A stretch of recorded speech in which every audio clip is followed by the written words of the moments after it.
چې زما پشان د برخې ټول خواږه در باندې وخوري چې زما پشان د برخې ټول خواږه در باندې وخوري دومره څوک به لیونی وي چې دا زړه در باندې وخوري چې زما پشان د برخې ټول خواږه در باندې وخوري دومره څوک به لیونی وي چې دا زړه در باندې وخوري د زړه وینې خو یې درکړې د تن غوښې در جیار کړې د زړه وینې خو یې درکړې د تن غوښې در جیار کړې د مین سره نور څه وي نور به څه در باندې وخوري مننه یو څو شعرونه نوره چې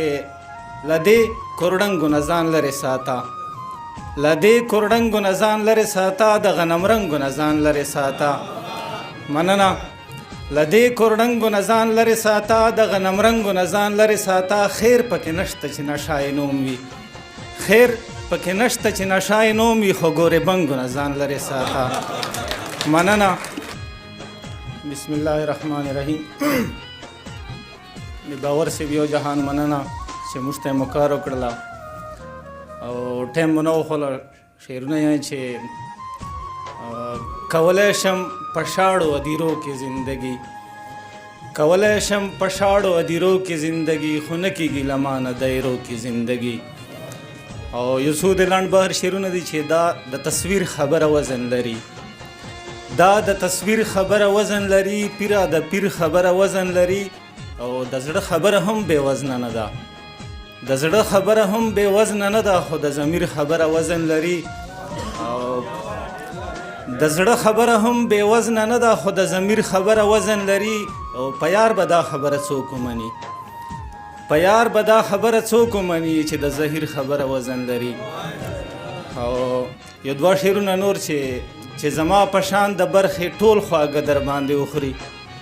چې زما په شان د برخې ټول خواږه در باندې وخوري دومره څوک به لیونی وي چې دا زړه در باندې وخوري چې زما په شان د برخې ټول خواږه در باندې وخوري دومره څوک به لیونی وي چې دا زړه در باندې وخوري د زړه وینې خو یې درکړې د تن غوښې در جیار کړې د زړه وینې خو یې درکړې د تن غوښې در جیار کړې د مین سره نور څه وي نور به څه در باندې وخوري مننه یو څو شعرونه نوره چې له دې کورډنګو نه ځان لرې ساته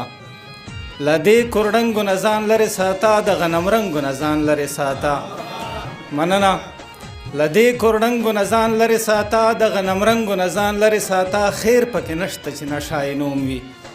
خیر پکې نشته چې نشای نوم وي خو ګورې بنګو نه ځان لرې ساته مننه خیر پکې نشته چې نشای نوم وي خو ګورې بنګو نه ځان لرې ساته د ظهیر دا خبره یاده ساته د ظهیر دا خبره یاده ساته چې د بننګو نه ځان لرې ساته ډېره مننه یو وړیکه غوندې غزل چې په هر یو باب باندې حد کړی دی په هر یو باب باندې حد کړی دی په ټول کتاب باندې حد کړی دی او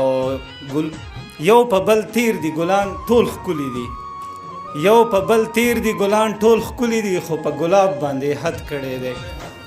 او دې موسیقۍ کې دویم ټکی نشته دې موسیقۍ کې دویم ټکی نشته خو پر رباب باندې حد کړی دی او خدای ګو د زړه مې د کتو لایق دی خدای ګو د زړه مې د کتو لایق دی خانه خراب باندې حد کړی دی او آخري مقطع ده چې د ظهیر دغه یو کمال به منې د ظهیر دغه یو کمال به منې په انتخاب باندې حد کړی دی مننه